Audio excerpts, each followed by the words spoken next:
స్తోత్రమేసయ్య. ప్రియమైన దేవుని బిడ్డలారా, క్రీస్తు నామములో మీ అందరికీ సమాధానము కలుగునుగాక. ఆమేన్. ప్రతి దినము దేవుని వాగ్దానం అని ఆత్మీయ చక్కటి కార్యక్రమంలో మిమ్మల్ని ప్రేమపూర్వకంగా ఆహ్వానిస్తా ఉన్నాను. దేవుని బిడ్డలారా, ఎలా ఉన్నారు? బాగున్నారా? ఉదయాన్నే లేచారా? ప్రార్థన చేసుకున్నారా? వాక్యాన్ని మీరు చదువుకున్నారా? ఎందుకంటే దినములు చెడ్డవి, మరి ఎండ వేడిమి చాలా తీవ్రంగా ఉంది. అనేకమైన పరిస్థితులు, సొమ్మసిల్లిపోయిన పరిస్థితి. చాలామంది మరి ఎండ తీవ్రతను బట్టి తగిన జాగ్రత్తలు మీరు తీసుకోవాలని తెలియజేస్తూ ప్రతిదినము దేవుని వాగ్దానం ఆత్మీయ చక్కటి కార్యక్రమంలో వాగ్దానాన్ని చదువుకుందని చదువుతున్నాను.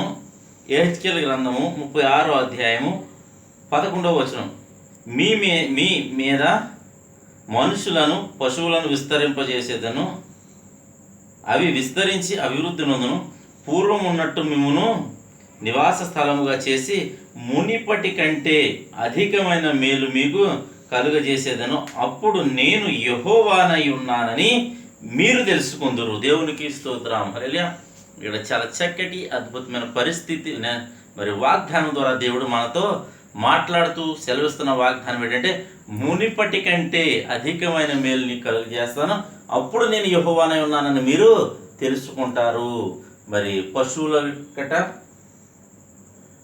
పశువులను మనుషులను విస్తరింపజేస్తానంటారు, అభివృద్ధి పొందిస్తానని దేవుడు వాగ్దానం చేస్తున్నాడు. ఈ దినము ఒకవేళ మరి నీ స్థితి చాలా కొద్దిగా ఉండొచ్చు, చాలా బలహీనమైన స్థితిలో ఒకవేళ ఉండొచ్చు, అనారోగ్య పరిస్థితిలో ఉండొచ్చు, నీ వ్యాపారం ఒకవేళ లాస్ అయిపోయిన స్థితిలో ఉండొచ్చు, లేదా నీ వ్యవసాయం కావచ్చు, పాడి పంటలు కావచ్చు, నీ ఉద్యోగం కావచ్చు, అన్నీ పోగొట్టుకున్న స్థితిలో, నిస్సహాయమైన స్థితిలో ఒకవేళ నువ్వు ఉండొచ్చు. అయితే నా ప్రభువునికి ఇస్తున్న వాగ్దానం ఏమిటో తెలుసా?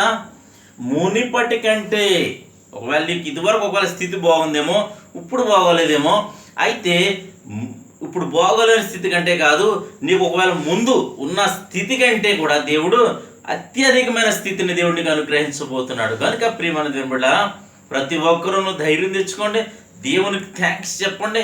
ఈ వాగ్దానాన్ని బట్టి ఆయన కృతజ్ఞతాస్తుతులు చెల్లించి ఆయన మహింపరచండి, ఆయన ఘనపరచండి. ఈ వాగ్దానం నీ కోసమని నమ్మండి. నువ్వు నమ్ముట నీ వల్ల అయితే నమ్మువానికి సమస్తము సాధ్యము గనక ప్రతి ఒక్కరూను ఈ వాగ్దానాన్ని నమ్మి, వాగ్దానాన్ని నీ జీవితంలో నెరవేర్చబడిందని ఒకవేళ నువ్వు నమ్మగలిగితే అద్భుతాన్ని నువ్వు చూడబోతున్నావు అని తెలియచేస్తూ దేవుడి మాటలు దీవించునుగాక. ఆమెను ప్రార్థన చేసుకుందాం. స్తోత్రము తండ్రి, వందనాలు యేసయ్యా. ప్రతి దినము దేవుని వాగ్దానం అని ఆత్మీయ కార్యక్రమంలో తండ్రి మీరు ఇస్తున్న వాగ్దానము మునుపటి కంటే అధికమైన మేలు మీకు కలుగజేస్తానంటున్నావు ప్రభా.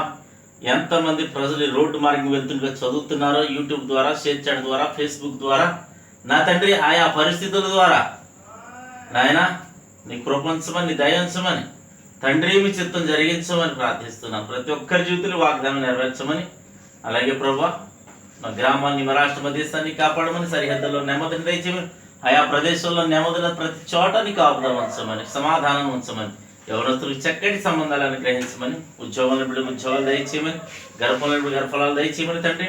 అలాగే ప్రభా ఇంకెంతమంది ప్రభా ఆయా సమస్యల్లో, శ్రమల్లో, ఇరుకులు, ఇబ్బందులు ప్రతి బిడ్డకి క్షేమాన్ని, సమాధానాన్ని మీరు అనుగ్రహించమని ప్రార్థిస్తా ఉన్నాను తండ్రి.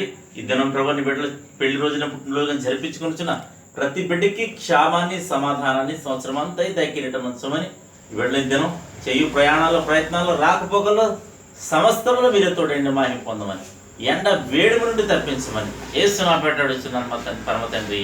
ఆమేన్. నేను నమ్ముతున్నాను ప్రియమైన బిడ్డలారా, ప్రభు నీతో మాట్లాడి నిన్ను బలపరిచారనగా ప్రతి ఒక్కరూను మీరు వీడియోని లైక్ చేయండి, షేర్ చేయండి, ఛానల్ సబ్స్క్రైబ్ చేసుకోండి.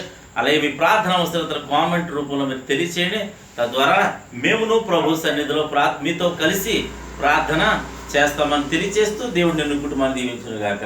ఆమేన్.